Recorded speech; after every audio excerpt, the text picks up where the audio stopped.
Bismillahirrahmanirrahim. Assalamualaikum warahmatullahi wabarakatuh. Halo teman-teman. Di kesempatan kali ini, kami kelompok 6 akan menjelaskan tentang anak didik dan pendidik. Pertama-tama, izinkan saya memperkenalkan diri dan anggota kelompok 6. Saya Anissa Hardianti, lalu ada Diana Fiteroiska, Siti Zahra Rozianah, dan Wulanda Mayanti. Selamat menyaksikan. Yang pertama, kita akan membahas tentang hakikat anak didik. Dalam kehidupan sehari-hari, orang dewasa bergaul dengan anak. Maksudnya apa? Kita sebagai orang dewasa pasti hidupnya selalu berdampingan dengan anak. Kita bertemu dengan anak, berinteraksi dengan anak, dimanapun. Baik itu di rumah, di sekolah, di pasar, di taman, di tempat rekreasi, atau di berbagai tempat lainnya. Kita pasti hidupnya selalu berdampingan dengan anak. Nah, ada dua situasi pergaulan yang mungkin muncul antara pergaulan orang dewasa dengan anak. Yang pertama adalah situasi pergaulan biasa, di mana anak berstatus sebagai anak. Lalu yang kedua adalah situasi pergaulan pendidikan, di mana anak berstatus sebagai anak didik. Pada dasarnya, setiap anak itu pasti memiliki keinginan dan potensi untuk menjadi dewasa. Tapi di sisi lain, anak itu masih memiliki ketergantungan kepada orang dewasa yang dibawanya sejak lahir. Karena memang anak sejak lahir tuh belum bisa apa-apa, jadi masih memerlukan bantuan orang tuanya untuk memenuhi kebutuhannya. Nah, apabila keadaan ketergantungan ini menimbulkan rasa tanggung jawab kepada orang dewasa untuk mendidiknya, maka dapat dikatakan anak itu sebagai anak didik. Begitupun sebaliknya, kalau misalkan tidak menimbulkan rasa tanggung jawab kepada orang dewasa untuk mendidiknya, maka anak tetap sebagai anak. Kita ambil contoh, misalnya ada seorang anak kelas 1 SD bernama Budi. Di kelas, dia sedang mewarnai, tapi si Budi ini belum bisa atau belum mengerti bagaimana caranya menggunakan pensil warna dengan benar. Nah, apabila dalam keadaan seperti ini, guru yang melihat tidak memberikan contoh ataupun petunjuk kepada si Budi bagaimana caranya menggunakan pensil warna dengan benar, maka status Budi sebagai anak, bukan sebagai anak didik. Begitupun sebaliknya, kalau guru yang melihat dia merasa memiliki tanggung jawab untuk mendidiknya, maka guru ini akan memberikan contoh atau petunjuk atau mengajarkan Budi bagaimana caranya menggunakan pensil warna dengan benar. Nah, barulah bisa dikatakan Budi ini sebagai anak didik. Maka dapat kita simpulkan bahwa anak didik adalah anak yang karena ketergantungannya menimbulkan rasa tanggung jawab pendidikan kepada orang dewasa, sehingga secara sengaja orang dewasa tersebut memberikan bantuan ke arah kedewasaan. Mungkin lebih simpelnya, anak dapat dikatakan sebagai anak didik apabila mendapatkan pendidikan dari orang dewasa. Seperti itu. Saya Diana Fiteroiska selanjutnya akan membahas tentang karakteristik anak. Terdapat berbagai karakteristik anak didik yang perlu dipahami oleh para pendidik dan juga perlu diperhatikan serta dipertimbangkan dalam rangka praktik pendidikan. Yang pertama, anak didik adalah subjek. Maksudnya tuh anak didik sebagai subjek itu apa sih? Jadi anak didik itu adalah manusia, bukan benda ataupun hewan. Oleh karena itu, anak didik harus dipandang sebagai subjek. Maksudnya subjek itu adalah pribadi yang memiliki kebebasan dalam mewujudkan dirinya sendiri untuk mencapai kedewasaan. Setiap anak didik itu bebas menentukan dirinya akan seperti apa. Dan anak didik juga bersifat unik. Artinya mereka memiliki perbedaan dari setiap anak yang lainnya juga. Dan perbedaan tersebut bisa berupa postur tubuh, kemampuan belajar, cita-cita, hobi, dan yang lainnya. Nah, dengan demikian, kita sebagai pendidik tidak boleh memandang anak itu sebagai objek atau sasaran yang dapat diperlakukan semau kita dan semena-mena oleh pendidik. Yang kedua, anak didik sedang berkembang. Setiap tahap perkembangan memiliki tugas-tugas perkembangan tertentu dan menuntut perlakuan tertentu pula. Dengan demikian, setiap anak didik harus mendapatkan perlakuan tertentu dari orang dewasa ataupun pendidik sesuai dengan tahapan perkembangannya. Seperti perlakuan pendidik terhadap anak TK tentunya pasti berbeda dengan perlakuan pendidik terhadap anak SD, SMP, ataupun SMA. Yang ketiga adalah anak didik hidup dalam dunia tertentu. Selain berada pada tahap perkembangan tertentu, setiap manusia juga hidup dalam dunianya sesuai dengan tahap perkembangannya. Nah, tahap perkembangan dan dunia anak ini memberikan implikasi yang serius dalam pendidikan. Anak tidak boleh dipandang sebagai miniatur orang dewasa. Anak itu harus dididik dan diperlakukan sesuai dengan dunianya. Lalu yang keempat adalah anak didik hidup dalam lingkungan tertentu. Anak didik ini adalah subjek yang berasal dari keluarga dengan latar belakang lingkungan alam dan sosial budaya tertentu. Anak didik itu akan memiliki karakteristik akibat pengaruh lingkungannya di mana ia dibesarkan atau dididik. Karakteristik ini berkenaan dengan status sosial, budayanya, dan juga agamanya dan yang lainnya. Yang kelima, anak didik memiliki ketergantungan kepada orang dewasa. Anak didik pada dasarnya memiliki ketergantungan karena mereka itu memiliki kekurangan dan kelebihan tertentu. Anak masih memerlukan perlindungan, anak masih perlu belajar berbagai pengetahuan. Anak juga perlu latihan berbagai keterampilan, dan anak belum tahu mana yang benar, mana yang salah, mana yang baik atau tidak, dan tentang antisipasi kebutuhan di masa depannya. Lalu yang terakhir, yang keenam, anak didik memiliki potensi dan dinamika.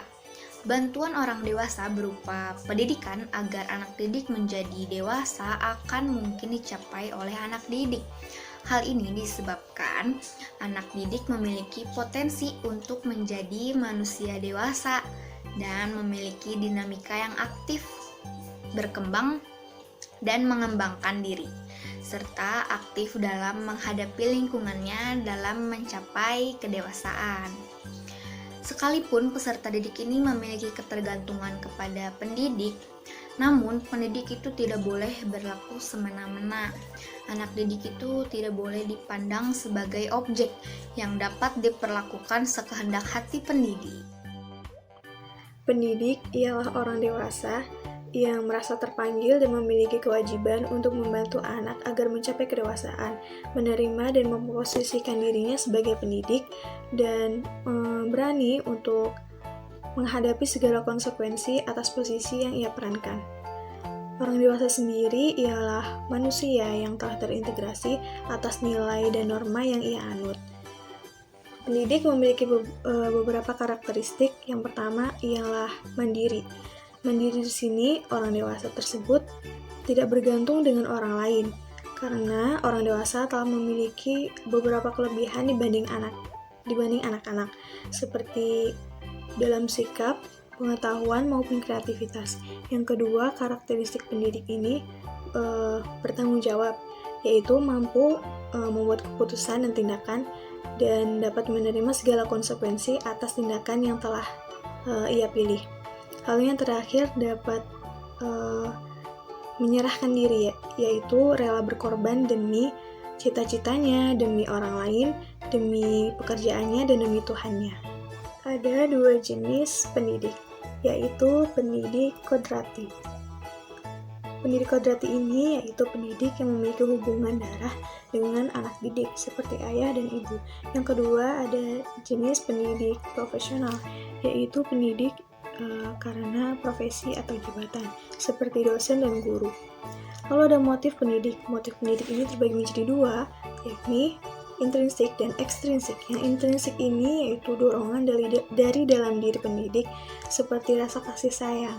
Dan yang kedua adalah motif ekstrinsik, yaitu dorongan dari luar pendidik, seperti surat tugas dari pemerintah.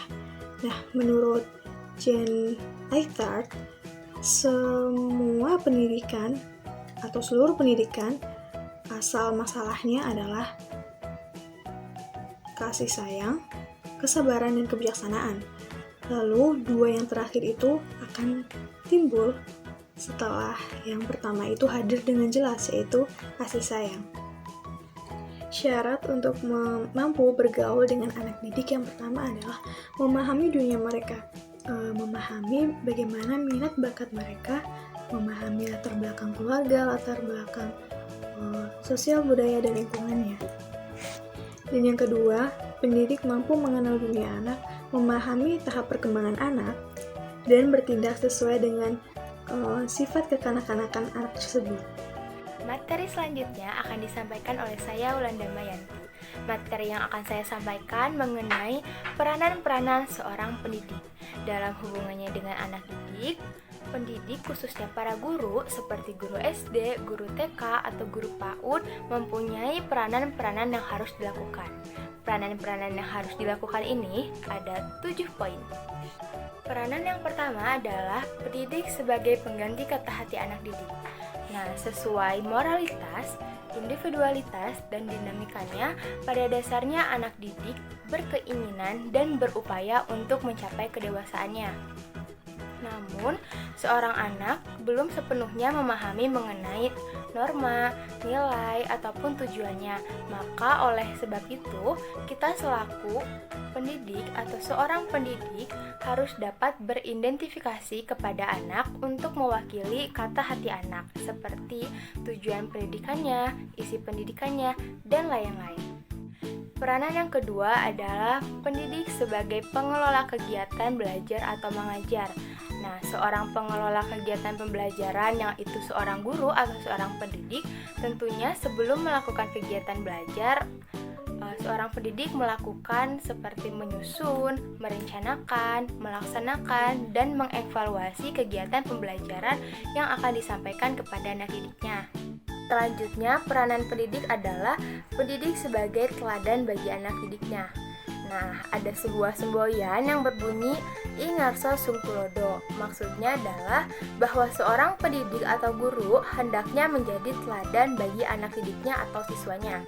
Atau lebih kita sering pepatah guru. Pepatah guru yaitu digugu dan ditiru. Nah, seorang pendidik atau guru ini biasanya dijadikan oleh para anak didiknya sebagai role model. Oleh sebab itu, seorang guru harus memberikan contoh-contoh yang baik sehingga bisa menjadi teladan bagi anak didiknya.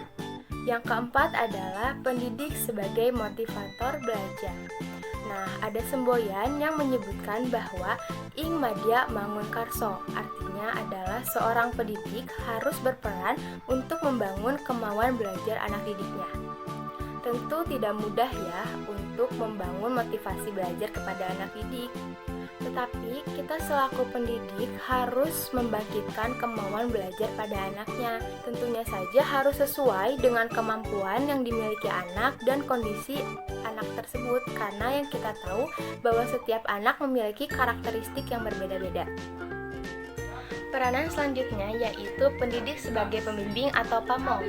Nah, ada semboyan yang berbunyi Tuturi Handayani. Maksudnya adalah bahwa seorang pendidik hendaknya berperan sebagai pembimbing anak dalam belajar. Nah, sebagai pembimbing, pendidik bertugas untuk membantu anak didiknya dalam mengenali dirinya sendiri, lalu mengenali lingkungannya, ataupun rencana hidupnya di masa yang akan datang. Sebagai seorang pendidik atau guru, kita harus percaya bahwa setiap anak didik memiliki kemampuannya masing-masing. Maka dari itu, seorang pendidik harus memberikan kesempatan kepada anak didiknya untuk menentukan pilihannya sendiri, tetapi dengan bimbingan seorang pendidik. Yang keenam adalah pendidik sebagai fasilitator. Nah, sebagai pendidik, kita harus berperan sebagai orang yang memberikan kemudahan dalam rangka belajar anaknya, ataupun latihan membiasakan diri anak. Nah, sebagai contoh, kita dapat memberikan lingkungan yang kondusif untuk anak bereksplorasi, sehingga anak dapat mengeksplor dirinya sendiri seperti apa yang dia inginkan dan apa yang dia rasakan. Yang terakhir adalah pendidik sebagai evaluator. Sebagai evaluator, diharapkan kita dapat menilai perkembangan anak didiknya, seperti sikapnya, pengetahuannya, keterampilannya, dan bahkan kebiasaannya. sehingga seorang pendidik dapat membandingkan antara perilaku aktual dan juga perilaku ideal. Sekian pemaparan materi dari kelompok kami mengenai anak didik dan pendidik. Semoga bermanfaat dan mohon maaf bila ada kesalahan. Terima kasih. Assalamualaikum warahmatullahi wabarakatuh.